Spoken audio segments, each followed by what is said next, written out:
Jeg hedder Emma. Og jeg hedder Sofie.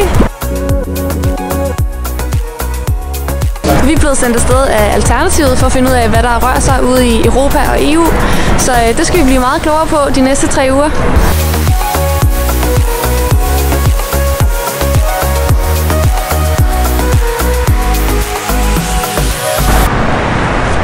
Godmorgen!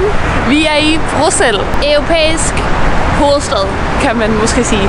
Vi skal ud på en European walk senere, hvor vi sådan skal gå rundt og se alle de store europæiske bygninger, som der findes her i Bruxelles. Og så skal vi snakke med Isabelle Thomas, som er med i Generation, og som sidder i Europa-Parlamentet. Det bliver mega godt. Følg med!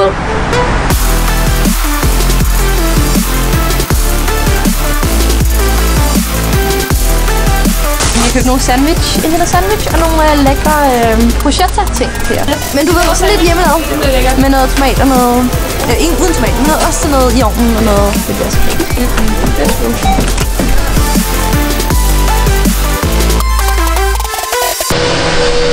Det, som vi kender som Bruxelles, det er faktisk en sammenslutning af 19 forskellige kommuner, som hver har sin individuelle borgmester. Det, som vi træder ind i her nu, det er en af de absolut fattigste kommuner i Bruxelles. En af de absolut fattigste kommuner i Bruxelles. Den gennemsnitlige indtægt her er faktisk halvt så stor som den gennemsnitlige indtægt i hele Bruxelles. Og det kan vi blandt andet se ved, at gaderne bliver lidt mindre og lidt mere hyggelige, men også meget mere beskidte. Der bor også omkring 150 forskellige nationaliteter i det her nabolag. Vi er taget på Europa-gåtur gennem Bruxelles gader og ender nede ved parlamentet, hvor vi har en aftale. Det bliver dejligt at se nogle spændende bygninger.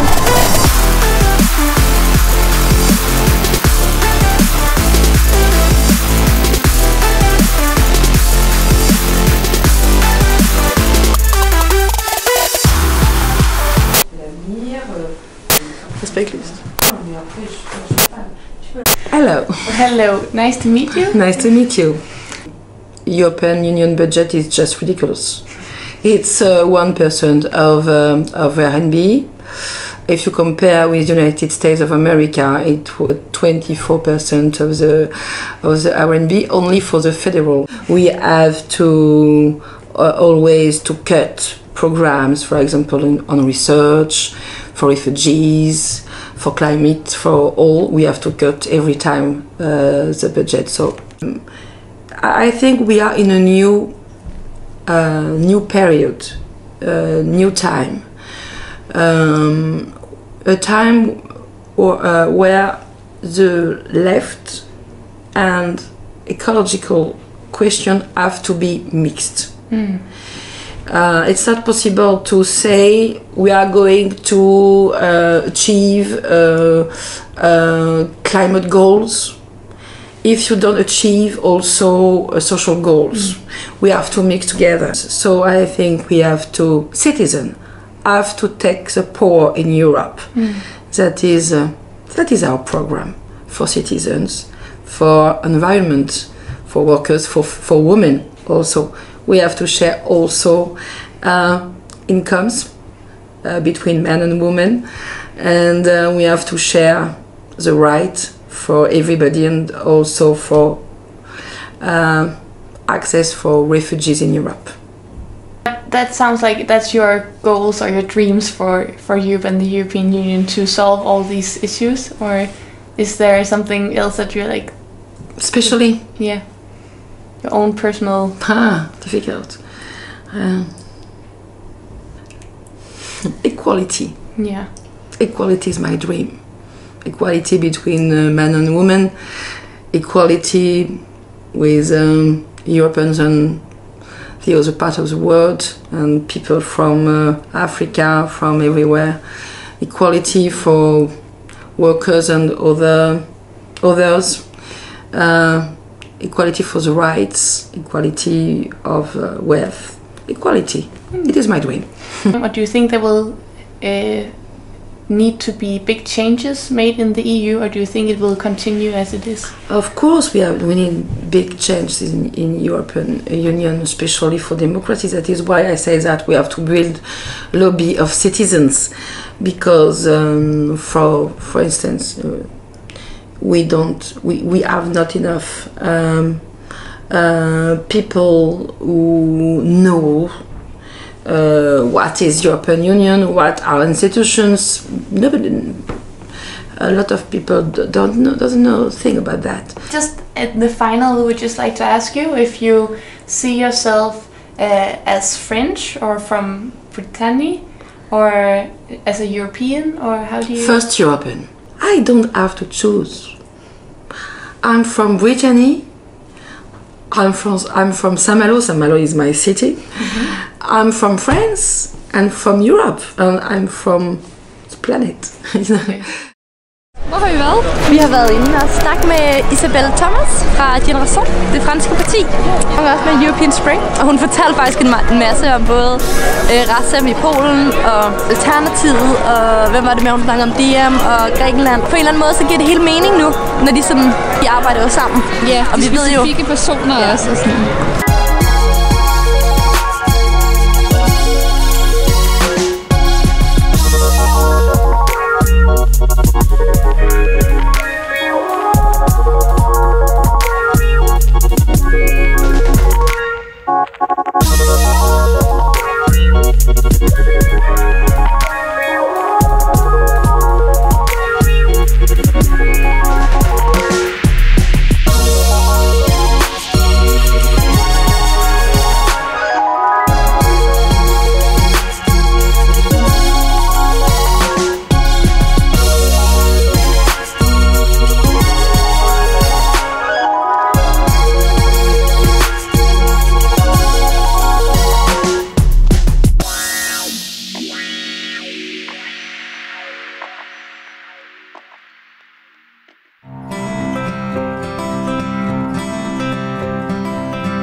But yeah, and then I came to Brussels and I got involved more politically. I was never in a political party either.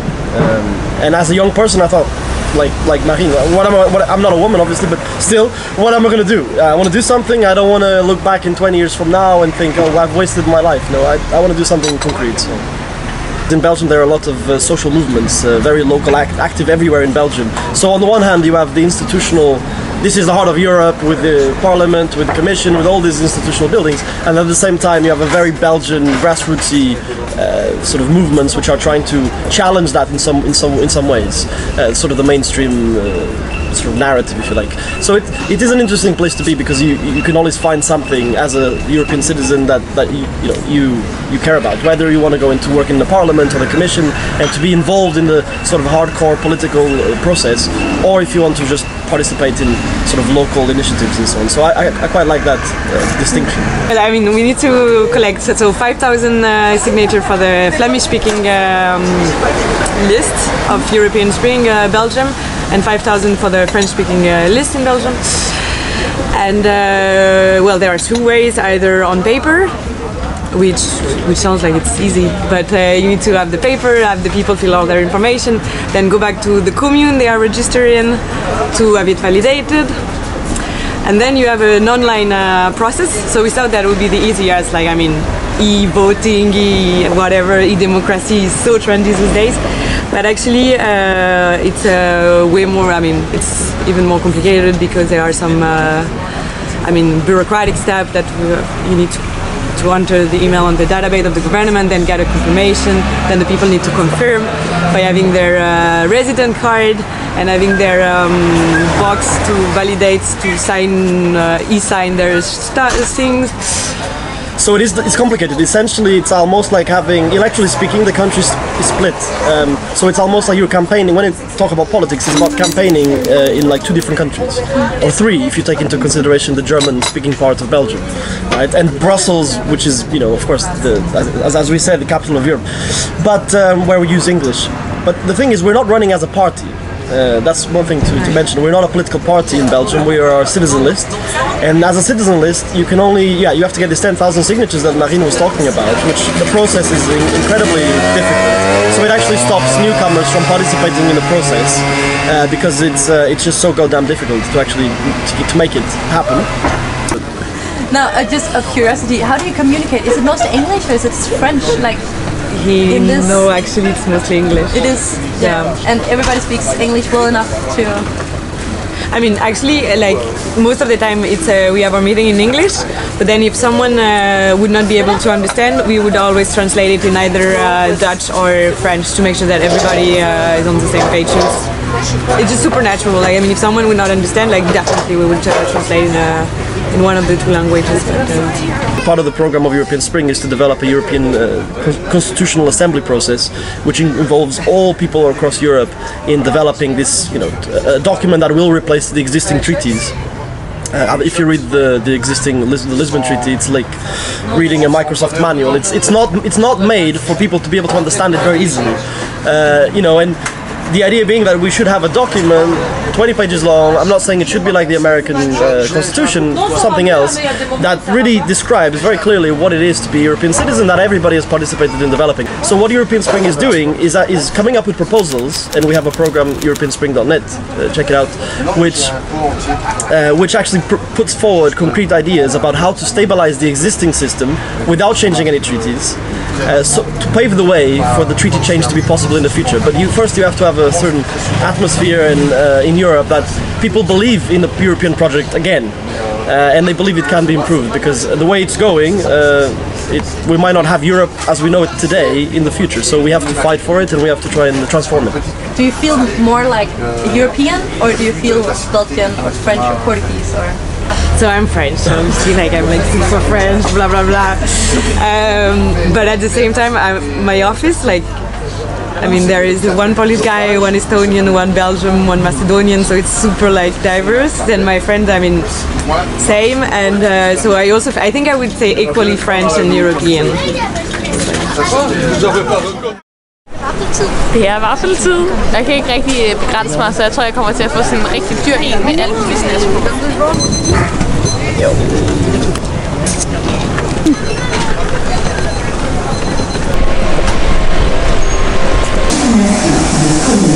Vi er på vej til Køl efter 3 overnatninger i Bruxelles. Vi har rejst lidt meget. Mit kort er lidt brugt. Faldet et stykker. Men vi er også næsten færdige. Det tror jeg er meget godt. Vi sad lige og kiggede på vores Interrail-pas, og det her er alle de rejser, vi har gjort os.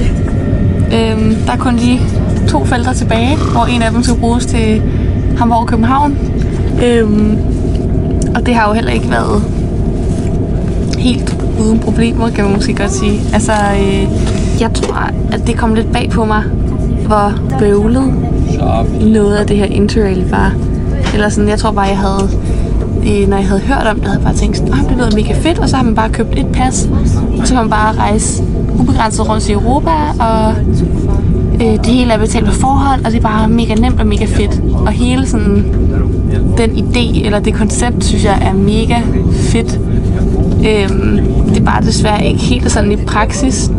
Nej, da vi skulle fra Rom til Paris, hvor vi skulle stoppe, første tog i Milano.